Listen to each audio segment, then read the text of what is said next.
देख रहे हैं सत्य घोष न्यूज। नमस्कार, आप देख रहे हैं सत्य घोष न्यूज और मैं हूं आपके साथ ज्योतिका। आइए रुक करते हैं खबर की ओर। सीतापुर में आईएमए के लिए गौरव का क्षण।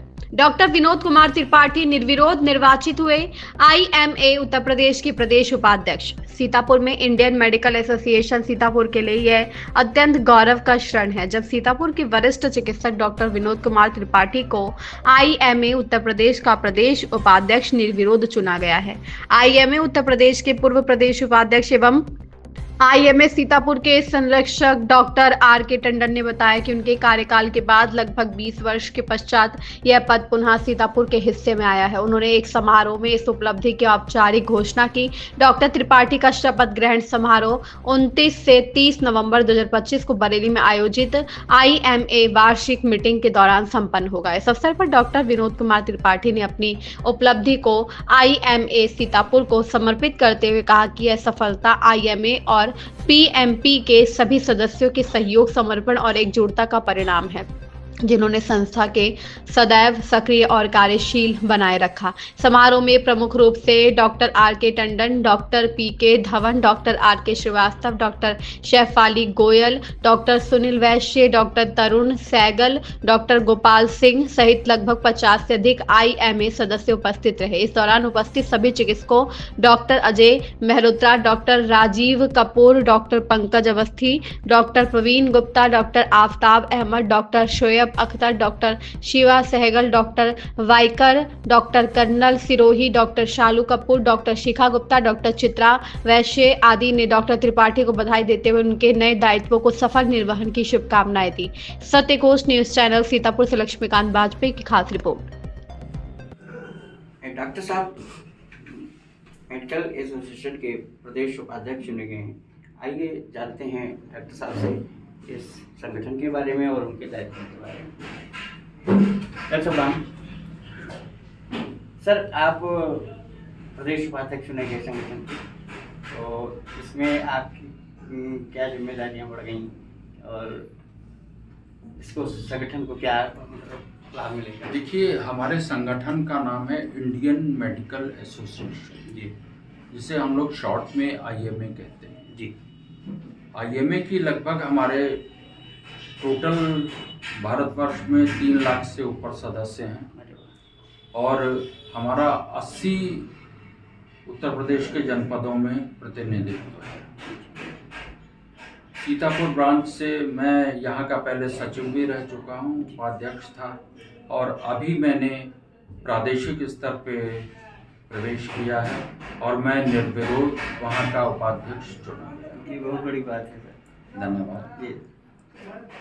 इसमें देखिए, मुख्य आईएमए का जो मुख्य उद्देश्य होता है, एक तो समाज सेवा, जिसके अंतर्गत हम लोग विभिन्न प्रकार के मेडिकल कैंप्स लगाते हैं, जागरूकता शिविर लगाते हैं कि लोगों में ये जागरूकता फैलाएं, कौन सी बीमारी किस वजह से होती है, उसकी रोकथाम कैसे की जा सकती है, टीकाकरण हम लोग करवाते हैं। और इस समय हमारा पिछले 2 वर्षों से एक विशेष कार्यक्रम राष्ट्रीय स्तर से चल रहा है, आओ गांव चले, जिसके अंतर्गत प्रत्येक जनपद में जो भी हमारी शाखाएं हैं वो कुछ गांव को चयनित करती हैं।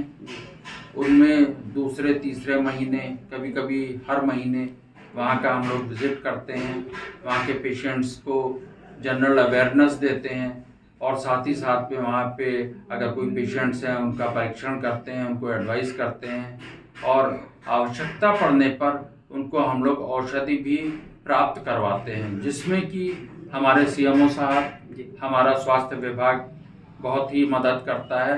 यदि हम लोग कोई भी मरीज चयनित करके उनको संदर्भित करते हैं या उनसे रिक्वेस्ट करते हैं तो वो उनके लिए औषधियाँ भी प्राप्त करवाते हैं। हीमोग्लोबिन वगैरह अगर किसी का कम है तो उसको आयरन वगैरह ये सब सरकार की तरफ से फ्री दिया जाता है और इसके लिए हम अपने सीएमओ सीतापुर के बहुत ही आभारी हैं। इनके अतिरिक्त यदि हमारे चिकित्सक बंधुओं के साथ कोई भी किसी भी प्रकार की गलत हरकत होती है, जैसा कि आजकल आपने देखा होगा कि मरीजों के अंदर एक ये भावना पैदा हो गई कि अगर कुछ गलत हुआ है जी जी तो मरीज की या उसकी बीमारी की गलती नहीं, वो सब डॉक्टर के ऊपर गलती थोप दी जाती है। और इससे कभी कभी ये लोग काफ़ी आक्रामक हो जाते हैं और क्षति भी पहुंचाई जाती है उनकी बिल्डिंग्स को स्टाफ के साथ, और कभी कभी तो चिकित्सकों के साथ भी मारपीट की घटनाएं देखी गई हैं। तो इस प्रकार की घटनाओं का हमारे प्रादेशिक अध्यक्ष, राष्ट्रीय अध्यक्ष सभी लोग पुरजोर विरोध करते हैं और सरकार से लगातार हमारी ये अपील होती रही है कि राष्ट्रीय स्तर पे कोई ऐसा कानून बनाया जाए कि इस प्रकार की अगर कोई घटनाएं घटित होती हैं तो उसके लिए जो है जिम्मेदार और दोषी व्यक्ति को दंडित किया जाए। सर, डॉक्टर को तो भगवान का रूप माना गया है, वो अंतिम समय तक जो है प्रयास करता है मरीज को बचाने का। तो ये जो भ्रांति मरीजों में बैठ गई है कि डॉक्टर की लापरवाही से हुआ, ऐसा तो मैं समझता हूँ कि अनुचित है। देखिए, पहली चीज़ तो डॉक्टर भगवान है, ये मतलब मैं इसको गलत कहूँगा, ये शब्द का प्रयोग नहीं करना चाहिए। भगवान तो नहीं, हाँ उसके प्रतिनिधि हैं, मैं भी हूँ उसके प्रतिनिधि, आप भी हैं और वो मरीज भी है। जहाँ तक रहा जीना मरना, शायद अपने यहाँ रामायण में भी कहा जा चुका, हानि लाभ जीवन मरण यश अपयश विधि हाथ। तो ये विधाता के हाथ में है। हम सिर्फ मरीज का या रोगी का कष्ट कम करने का कार्य कर सकते हैं।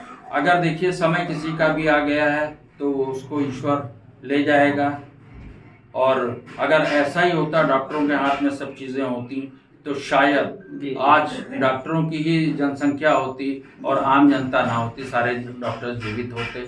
मगर नहीं, डॉक्टर भी समय आकर उस काल के अधीन चले जाते हैं। हमारे अवतारों को भी काल के वश में रहना पड़ा और वो काल के गति से बच नहीं पाए हैं। तो ये कॉन्सेप्ट तो बहुत ही गलत है। दूसरे जो कुछ चीज़ें मुझे ये देखने में आती हैं कि मरीज तो बेचारा चला ही गया, उसके साथ जो भी दुर्घटना होती, लेकिन उसके रिश्तेदार भी इतना नहीं होते हैं जितना कि उनके साथ या अगल बगल वाले लोग उनको भड़काने की कोशिश करते हैं। और ज़्यादातर केसेस में हम लोगों का ये देखना है कि बिल ना देना पड़े, पैसा अब ना पेमेंट करना पड़े, इस वजह से इस टाइप की घटनाएं ज़्यादा होती हैं। और उसी खर्चे को बचाने के लिए वो लोग प्रयास करते हैं कि ऐसा करें, कुछ हल्ला गुल्ला मचाएं तो डॉक्टर जल्दी से भगा देगा हमें, या फिर हम बाद में भी उससे कुछ ले सकेंगे। और जहाँ तक ये रहा कि डॉक्टर की लापरवाही, देखिए डॉक्टर बैठा किस लिए है, अध्यापक है, अध्यापन करता है। अब वो कह दें कि साहब फला व्यक्ति फेल हो गया, तो अध्यापक की तो ऐसा नहीं है, डॉक्टर भी अपना प्रयास करता है, लेकिन वही है कि जीवन मरण उसके हाथ में है, तो वो हमारे हाथ में नहीं है, हम सिर्फ प्रयास कर सकते हैं। बहुत बहुत धन्यवाद सर। धन्यवाद आपका। आपका नाम? मैं डॉक्टर विनोद कुमार त्रिपाठी, वर्तमान में सीतापुर IMA का मैं उपाध्यक्ष हूँ, और मेरा अभी हुआ है इलेक्शन, जिसमें कि मैं विजयी हुआ और प्रदेश उपाध्यक्ष के पद पर मुझे जिम्मेदारी दी गई है। इसमें मेरे अंतर्गत लगभग 18 से 20 जिले तक होंगे जिनका कार्य मुझे देखना होगा। धन्यवाद। इस खबर में बस इतना ही। बने रहिए सत्यघोष न्यूज के साथ।